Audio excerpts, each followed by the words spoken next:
Hello மக்களே, எல்லாரும் எப்படி இருக்கீங்க? நல்லா இருப்பீங்கன்னு சொல்ல நம்புறேன். இப்பதான் ஆட்டமே சூடு பிடிக்க ஆரம்பிக்குது அப்படிங்கிற மாரி ஈரான் வந்து பார்த்தீங்கன்னா, அமெரிக்காவுக்கு ஒரு விஷயத்த வந்து சொல்லியிருக்காங்க. இந்த போர் தொடர்ந்து நடந்தது அப்படின்னா, எங்களால இன்னும் 6 மாசத்துக்கு அமெரிக்காவையும், இஸ்ரேலையும் சமாளிக்க முடியும் அப்படிங்கிற மாரி ஈரான் வந்து பார்த்தீங்கன்னா, ஒரு அறிக்கைய வெளிவிட்டிருக்காங்க. இந்த அறிக்கை மட்டும் இல்லாம, இப்போ வரைக்கும் நாங்க யூஸ் பண்ணது எல்லாமே பழைய மிசைல்ஸ் தான் வந்து யூஸ் பண்ணோம். இதுக்கப்புறம் தான் எங்களோட புது மிசைல்ஸ், அதாவது புது புது டெக்னாலஜி இருக்கிற மிசைல்ஸ் வந்து நாங்க யூஸ் பண்ண போறோம். இதுக்கப்புறம் எங்களோட அடி அப்படிங்கிறது வேற மாரி இருக்க போகுது அப்படிங்கிற மாரி ஈரான் வந்து பார்த்தீங்கன்னா, ஒரு அறிக்கைய வந்து வெளிவிட்டிருக்காங்க. அது மட்டும் இல்லாம அமெரிக்கால அதாவது அமெரிக்கன் கவர்மெண்ட்டுக்கு ஆப்போசிட்டா வந்து பார்த்தீங்கன்னா, லாஸ் ஏஞ்சல்ஸ்ல புரோட்டெஸ்ட் அதாவது போராட்டம் அப்படிங்கிறது நடந்துகிட்டு இருக்குது. மக்கள் வந்து பண்ணிக்கிட்டு இருக்காங்க. ஏன் அப்படின்னா, அதாவது அமெரிக்காவோட சோல்ஜர்ஸ் வந்து ஏன் போய் இஸ்ரேலுக்காக சண்டை போடணும்? சண்டை போட்டு ஏன் வந்து உயிரிழக்கணும் அப்படிங்கிற மாரி அவங்க மக்கள் வந்து பார்த்தீங்கன்னா, அவங்க கவர்மெண்ட்டுக்கு எதிராவே போராட்டத்த வந்து பண்ணிக்கிட்டு இருக்காங்க. அதுக்கப்புறம் இந்த போர் சூழல்ல வந்து பார்த்தீங்கன்னா, கிட்டத்தட்ட ஒரு 9 நாளா இந்த போர் அப்படிங்கிறது போய்க்கிட்டு இருக்குது. மாத்தி மாத்தி வந்து பார்த்தீங்கன்னா அடிச்சுக்கிறாங்க. இந்த போர்ல வந்து இப்போ வரைக்கும் எந்த மாதிரியான தகவல்கள் வந்திருக்கு அப்படிங்கிறத வச்சு இந்த வீடியோ வந்து பார்த்தீங்கன்னா, நம்ம முழுமையா வந்து பார்க்க போறோம். இந்த வீடியோக்குள்ள போறதுக்கு முன்னாடி நம்ம சேனலை நீங்க இன்னும் சப்ஸ்கிரைப் பண்ணாம பார்த்துக்கிட்டீங்கன்னா மறக்காம சப்ஸ்கிரைப் பண்ணிடுங்க. வாங்க வீடியோக்குள்ள போலாம். ஈரான் வந்து பார்த்தீங்கன்னா, அதாவது இன்னைக்கு அமெரிக்கா வந்து அடிக்க வரும் அப்படிங்கிறத தாண்டி கிட்டத்தட்ட ஒரு 20 வருஷமா வந்து பார்த்தீங்கன்னா, என்னைக்கு இருந்தாலும் அமெரிக்கா வந்து நம்மள அடிக்க போகுது. நம்ம வந்து அதுக்கு தயாரா இருக்கணும் அப்படின்னு சொல்லி அவங்க தலைவரான அலி காமினி வந்து பார்த்தீங்கன்னா, ஒரு மிகப்பெரிய திட்டத்தை ஒரு 20 வருஷமா வந்து பார்த்தீங்கன்னா போட்டு வச்சிருந்திருக்காரு. அதுபடி ஈரான்ல இருக்கிற கிட்டத்தட்ட ஒரு முக்காவாசி பாலைவனம் தான் இருக்கும். அந்த பாலைவனத்துக்கு கீழ இருக்கிற எல்லா இடமுமே வந்து பார்த்தீங்கன்னா, போர் தளவாடங்களா இருக்கு அப்படின்னு சொல்லி இப்பதான் அமெரிக்காவுக்கு ஒரு நியூஸ் அப்படிங்கிறது கிடைச்சிருக்குது. அதாவது ஈரானே வந்து பார்த்தீங்கன்னா வெளியிட்டிருக்காங்க அப்படின்னு சொல்லி சொல்றாங்க. என்ன அப்படின்னா, அந்த பாலைவனத்துக்கு கீழ பார்த்தா பாலைவனம் மாரி தெரியும். ஆனா அந்த பாலைவனத்துக்கு கீழ எல்லாமே வந்து பார்த்தீங்கன்னா, டனல்ஸ் மாரி அமைச்சு ஒரு மிகப்பெரிய ஒரு சிட்டிய வந்து உருவாக்கி வச்சிருக்காங்களாமா. அதாவது எல்லாமே அங்க மிசைல்ஸ், அதுக்கப்புறம் அவங்களுக்கு தேவையான ஏவுகணைகள், ட்ரோன்ஸ் எல்லாமே வந்து பார்த்தீங்கன்னா அங்க தான் இருக்குது. அதனால தான் அதாவது அந்த மண்ணுல இருந்து ஏவுகணைகள் அப்படிங்கிறது கிளம்பி இஸ்ரேலையும் அதுக்கப்புறம் அரபு கண்ட்ரிஸையும் போய் பார்த்தீங்கன்னா தாக்கிக்கிட்டு இருக்கு அப்படின்னு சொல்லி சொல்றாங்க. இதை கண்டு அமெரிக்கா வந்து பார்த்தீங்கன்னா ஒரு மிகப்பெரிய பயத்திலேயே வந்து இருக்காங்க அப்படின்னு சொல்லணும். ஏன் அப்படின்னா அவங்களோட அந்த அரபு கண்ட்ரிஸ் இருக்க கிட்டத்தட்ட ஒரு 7 டிஃபென்ஸ் சிஸ்டத்தை இந்த ஈரான் ஏவுகணைகள் தாக்கி அழிச்சிருச்சு அப்படின்னு சொல்லி சொல்றாங்க. இதனால அரபு கண்ட்ரி சைடில் இருக்கிற அந்த மிலிட்ரி பேசஸ் இருக்கு பார்த்தீங்களா, அதில் இப்போ வந்து ஏவுகணைகள் தாக்குனாங்க அப்படின்னா அவங்களால டிஃபெண்ட் பண்ண முடியாது அப்படிங்கிற மாதிரி ஈரான் வந்து பார்த்தீங்கன்னா தெரிவிச்சிருக்காங்க.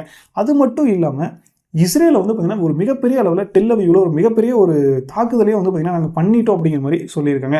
அதுக்கப்புறம் நேற்று வந்து என்ன நடந்திருக்கு அப்படின்னா, அதாவது ஈரானோட ஆயில் கிடங்குகள் இருக்கும் பார்த்தீங்கன்னா, ஒரு மிகப்பெரிய ஒரு 3 ஆயில் கிடங்குகள் மேலே இஸ்ரேல் அப்படிங்கிறது தாக்குதல் வந்து நடந்திருக்குது. இந்த தாக்குதல்களில் அந்த தீ அப்படிங்கிறது எப்படி எரிஞ்சது அப்படின்னா, அதாவது பூமிக்கும் வானத்துக்கும் ஒரு மிகப்பெரிய ஒரு புகை மண்டலத்தை வந்து ஏற்படுத்தி ஒரு மிகப்பெரிய அளவில் தாக்கத்தை வந்து ஏற்படுத்தியிருக்கு அப்படின்னு சொல்லணும். இதில் மக்கள் எல்லாருமே அலறி ஓடிக்கிட்டு இருக்காங்க. அதுக்கப்புறம் அந்த எண்ணெய் இருக்குது பார்த்தீங்கன்னா, அது வந்து அப்படியே அந்த ட்ரைனேஜ் வழியாக ஓடி அந்த ட்ரைனேஜ் எல்லாமே வந்து பார்த்தீங்கன்னா எரியிற மாதிரியான ஒரு காட்சிகள் அப்படிங்கிறத நம்மளால் பார்க்க முடிஞ்சுது. இப்படி ஒரு மிகப்பெரிய தாக்கத்தை வந்து பார்த்தீங்கன்னா இஸ்ரேல் ஏற்படுத்தியிருக்காங்க. இஸ்ரேலோட பிரதமர் வந்து என்ன சொல்கிறார் அப்படின்னா, நெதன்யாகு நாங்கள் வந்து ஒரு சிஸ்டமேட்டிக் பிளானை வந்து வச்சிருக்கிறோம், அதுபடி தான் வந்து தாக்கிக்கிட்டு இருக்கோம் அப்படிங்கிற மாதிரி சொல்கிறாங்க. என்ன அப்படின்னா, ஃபஸ்ட்டு வந்து பார்த்தீங்கன்னா அவங்களோட நேவிஸை வந்து அடித்தோம். அதுக்கப்புறம் அவங்களோட ஏர் பேஸஸை வந்து அடித்தோம். அதுக்கப்புறம் இப்போ வந்து பார்த்தீங்கன்னா அவங்களோட அந்த தரைவழி தாக்குதல்கள் என்னெல்லாம் இருக்கோ அதெல்லாம் வந்து பார்த்தீங்கன்னா அவங்களோட மிலிட்ரி பேஸஸ் எல்லாமே வந்து அடித்தோம். இப்போ வந்து பார்த்தீங்கன்னா அவங்களோட முக்கிய ஒரு ஆதாரமான எண்ணெய், அதுக்கப்புறம் அவங்களோட தண்ணி சுத்திகரிப்பு நிலையம் இருக்குது பார்த்தீங்களா, இதெல்லாம் நாங்கள் வந்து அடிச்சிருக்கிறோம். இதனால் இனிமேல் வந்து பார்த்தீங்கன்னா ஈரான் வந்து அவ்வளோ சீக்கிரம் எழுந்து திரும்ப வந்து வர முடியாது அப்படிங்கிற மாதிரி அவர் வந்து பார்த்தீங்கன்னா சொல்லியிருந்தார். இதுக்கு ஈரான் வந்து என்ன தெரியுமா சொன்னாங்க, இன்னைக்கு அதாவது இதெல்லாம் அடித்ததுக்கப்புறம் இன்னைக்கு வந்து ஈரான் வந்து என்ன சொல்லியிருக்காங்கன்னா, நீங்கள் எவ்வளோ வேணாலும் அடிங்கடா, எங்கனால இன்னும் 6 மாதத்துக்கு உங்களால் சமாளிக்க முடியும் அப்படின்னு சொல்லி ஒரு மிகப்பெரிய ஒரு அறிக்கையை வந்து கொடுத்துருக்காங்க. இதுக்கு ட்ரம்ப் வந்து என்ன சொல்ல போகிறார், ஏன்னா ட்ரம்ப் வந்து பார்த்தீங்கன்னா இந்த ஈரான் ஒவ்வொரு இதுவும் கொடுக்க நாங்கள் வந்து இன்னைக்கு நைட்டு மிகப்பெரிய அளவில் தாக்குதலை வந்து நடத்த போகிறோம், இன்னைக்கு நைட்டு ஈரான் வந்து பார்த்தீங்கன்னா மிகப்பெரிய ஒரு தாக்குதலை சந்திக்க போகுது அப்படிங்கிற மாதிரி அவர் வந்து நேற்றெல்லாம் வந்து அறிக்கை வந்து கொடுத்துருந்தாரு. அதுக்கு தான் நேற்று நைட்டு வந்து பார்த்தீங்கன்னா ஒரு எண்ணெய் கிடங்கு மேலே தாக்குதல் எல்லாம் வந்து நடத்தினாங்க. ஆனால் இதெல்லாம் பண்ணினாலும் ஈரான் வந்து பார்த்தீங்கன்னா, நீங்கள் எங்களை வந்து ஒன்றும் பண்ண முடியாதா, இன்னும் 6 மாதத்துக்கு எங்களால் சமாளிக்க முடியும் அப்படின்னு அவங்க வந்து பார்த்தீங்கன்னா அறிக்கை வந்து கொடுத்துருக்காங்க. இதுக்கு என்ன பண்ண போகிறாங்கன்னு தெரியல, அதாவது இஸ்ரேலும் அமெரிக்காவும் சேர்ந்து. அதுக்கப்புறம் இதெல்லாம் தாண்டி ஈரான் வந்து என்ன சொல்லியிருக்காங்க அப்படின்னா, இது வரைக்கும் நாங்கள் யூஸ் பண்ணது எல்லாமே பழைய மிசைல்ஸ் வச்சு தான் அடிச்சுக்கிட்டு இருந்தோம், இதுக்கப்புறம் நாங்கள் நியூ மிசைல்ஸை வச்சு நாங்கள் வந்து அடிக்க போகிறோம், அந்த தாக்குதல் அப்படிங்கிறது ரொம்பவே அதிபயங்கரமாக வந்து இருக்க போகுது, இதுக்கப்புறம் எங்களோட ஆட்டத்தை நீங்கள் பார்க்க போகிறீங்க அப்படிங்கிற மாதிரியும் அவங்க வந்து சொல்லியிருக்காங்க. ஆனால் அமெரிக்கா வந்து இவங்கெல்லாம் இதெல்லாம் சொல்லிக்கிறதுக்கு முன்னாடி இவங்க வந்து பார்த்தீங்கன்னா ஏஐயை வச்சு மிசைல்ஸ் வந்து தாக்கியிருக்காங்க. கிட்டத்தட்ட ஒரு 12 மணி நேரத்தில் 1000 மிசைல்ஸ் வந்து பார்த்தீங்கன்னா அந்த ஏஐ வந்து டார்கெட்டை ஃபிக்ஸ் பண்ணி அடிச்சிருக்குது. சொல்லப்போனால் மனுஷன் கண்ட்ரோல் பண்ண வேண்டியதை அதாவது மெஷின் வந்து கண்ட்ரோல் பண்ணி டார்கெட் வச்சு அடிச்சிருக்குது. இதனால வந்து பார்த்தீங்கன்னா ஈரான் மேலே கிட்டத்தட்ட ஒரு 1000 மிசைல் அப்படிங்கிறது மெஷின் வந்து பார்த்தீங்கன்னா ஒரு டார்கெட்டை ஃபிக்ஸ் பண்ணி அடிச்சிருக்குது. இதனால கிட்டத்தட்ட ஈரானில் ஒரு 1300 பேர் வந்து பார்த்தீங்கன்னா இறந்துட்டு தான் வந்து சொல்கிறாங்க. முதல் நாளில் ஒரு மிசைல் போய் ஒரு ஸ்கூலில் அடிச்சது பார்த்தீங்கன்னா அதில் ஒரு கிட்டத்தட்ட ஒரு 180 குழந்தைகள் இறந்துட்டு தான் வந்து சொன்னாங்கல்ல. இதுக்கு ட்ரம்ப் வந்து பார்த்தீங்கன்னா மறுப்பு வந்து தெரிவிச்சிருக்காரு. இதை வந்து நாங்கள் வந்து பண்ணல, இது வந்து ஈரானே வந்து பண்ணிட்டு எங்கள் மேலே பழி போடுது அப்படிங்கிற மாதிரி ஒரு நியூஸ் வந்து கொடுத்துருக்காருங்க. ஆனால் அடித்தது வந்து இஸ்ரேல் தான் அடிச்சது. அதுக்கு இந்த மாதிரி ஒரு நியூஸை வந்து அவர் வந்து கொடுத்துருக்காரு. ஆனால் இது எந்த அளவுக்கு உண்மை அப்படிங்கிறது தெரியல. அந்த குழந்தைகள் என்னங்க பண்ணுச்சு, அதை போய் அடித்து இந்த மாதிரி பண்ணி ஒரு வேளை ஏஐயை வச்சு அடிக்கிறப்ப இந்த மாதிரி தவறுதல் நடந்துருச்சா என்னன்னு தெரியல.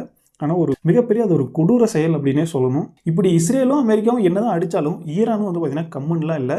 அந்த வளைகுடா நாடுகள் இருக்குது பார்த்தீங்கன்னா, அரபு கண்ட்ரிஸு, இது எல்லாத்துலேயுமே வந்து இருக்கிற டிஃபென்ஸ் சிஸ்டம், அமெரிக்காவோட அந்த மிலிட்ரி பேசஸ், அதுக்கப்புறம் அந்த டிஃபென்ஸ் சிஸ்டம் இது எல்லாத்தையுமே அழிச்சிக்கிட்டு இருக்காங்க.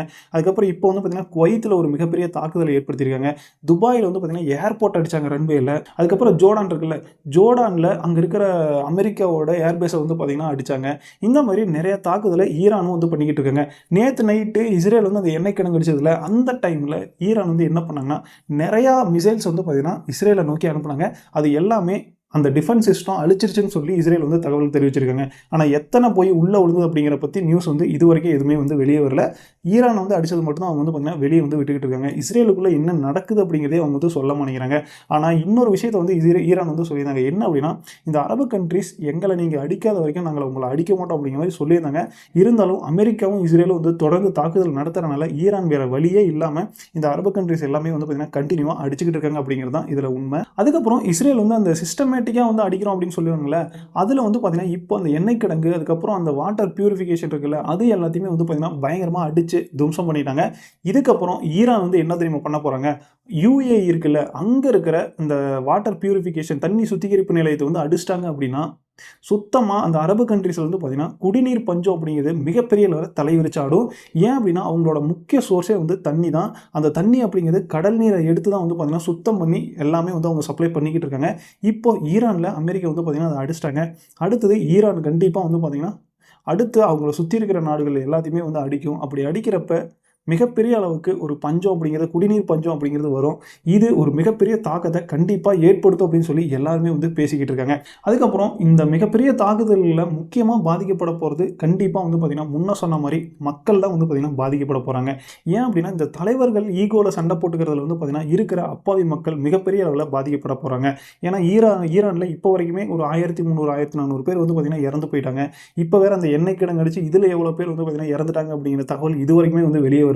இஸ்ரேலில் எவ்வளோ பேர் இறந்துட்டாங்கிறத அவங்க கவர்மெண்ட்டே வந்து பார்த்தீங்கன்னா இன்னும் அனௌன்ஸ் பண்ணலை. இந்த மாதிரியான ஒரு நியூஸ் அப்படிங்கிறது தான் போய்கிட்டு இருக்குது. நேற்று இந்த துபாயில் நடந்த ஒரு ட்ரோன் அட்டாக்ல வந்து பார்த்தீங்கன்னா ஒரு டிரைவர் வந்து இறந்து போயிட்டாரு. ஏன்னா அந்த டெப்ரிஸ் வந்து பார்த்தீங்கன்னா கார் மேலே விழுந்து கார் எரிஞ்சு அந்த டிரைவர் அப்படிங்கிறவர் இறந்து போயிட்டாரு. இந்த மாதிரி அப்பாவி மக்கள் வந்து பார்த்தீங்கன்னா என்னன்னே தெரியாமல் இறந்து போய்கிட்டு இருக்காங்க. சொல்லப்போனால் மக்கள் வந்து காலையில் நைட்டு தூங்குறாங்க, காலையில் எந்திரிப்போமா, உயிரோடு எந்திரிப்போம் அப்படின்னு ஒரு டவுட்டில் தான் வந்து பார்த்தீங்கன்னா எல்லாருமே படுத்து தூங்கிட்டு இருக்காங்க. ஏன்னா அவங்க சிட்டிஸ் மேலே எல்லாமே ஏவுகணைகள் அப்படிங்கிறது தொடர்ந்து வந்துக்கிட்டே இருக்குது. அந்த சைரன் அப்படிங்கிறது ஒழிச்சிக்கிட்டே இருக்குது. எப்போ நம்ம மேலே வந்து விழுமோ அப்படிங்கிற பயத்தில் தான் வந்து பார்த்திங்கன்னா மக்கள் வந்து இருந்துக்கிட்டு இருக்காங்க. உண்மையிலுமே இந்த போர் அப்படிங்கிறது கண்டிப்பாக நிறுத்தப்படணும். அதாவது ஐநா அப்படிங்கிறது ஒன்று இருக்கா அப்படின்னே வந்து தெரியாத ஒரு விஷயமா வந்து இருந்துக்கிட்டு இருக்குது. ஏன்னா உலக நாடுகள் எல்லாமே வந்து பார்த்திங்கன்னா ஏன் இப்படி வந்து வாயை மூடிக்கிட்டு இருக்காங்க. சொல்லப்போனால் நம்ம இந்தியா வந்து பார்த்திங்கன்னா எதுவுமே பேசாமல் இருந்துக்கிட்டு இருக்காங்க. 5 நாளைக்கு அப்புறம் தான் வந்து பார்த்திங்கன்னா ஈரானுக்கு இரங்கல் வந்து தெரிவித்தாங்க. ஏன் மற்ற நாடுகள் வந்து இவ்வளோ அமைதி காக்குதுன்னு தெரியல. ஆனால் சைனாவும் ரஷ்யாவும் வந்து பார்த்திங்கன்னா ஈரானுக்கு சப்போர்ட் பண்ணுறது அப்படிங்கிற மாதிரி பேசிக்கிட்டு இருக்காங்க மறைமுகமாக. இது எந்த அளவுக்குன்னு தெரியல. ஒருவேளை ரஷ்யாவும் சைனாவும் மறுபடியும் சப்போர்ட் பண்ண ஆரம்பித்தாங்க அப்படின்னா இந்த போர் அப்படிங்கிறது அடுத்த கட்டத்துக்கு போகும் அப்படிங்கிறதுல எந்த வித மாற்று கருத்தும் இல்லை. இந்த போர் அப்படிங்கிறது எந்த அளவுக்கு சீக்கிரம் முடிய போகுதோ அந்த அளவுக்கு மக்கள் வந்து பார்த்திங்கன்னா பாதிக்கப்படாமல் இருப்பாங்க அப்படின்னு தான் இதில் ஒரு உண்மையான விஷயமா வந்து இருந்துகிட்டு இருக்குது. ஸோ இந்த வீடியோவை பற்றியும் இந்த போர் பற்றி நீங்கள் என்ன நினைக்கிறீங்க அப்படின்னா மறக்காமல் கமெண்ட்டில் வந்து சொல்லிட்டு போங்க. அடுத்து இன்னொரு வீடியோவோட உங்களை சந்திக்கிற வரைக்கும் டாடா பாய். தேங்க்யூ.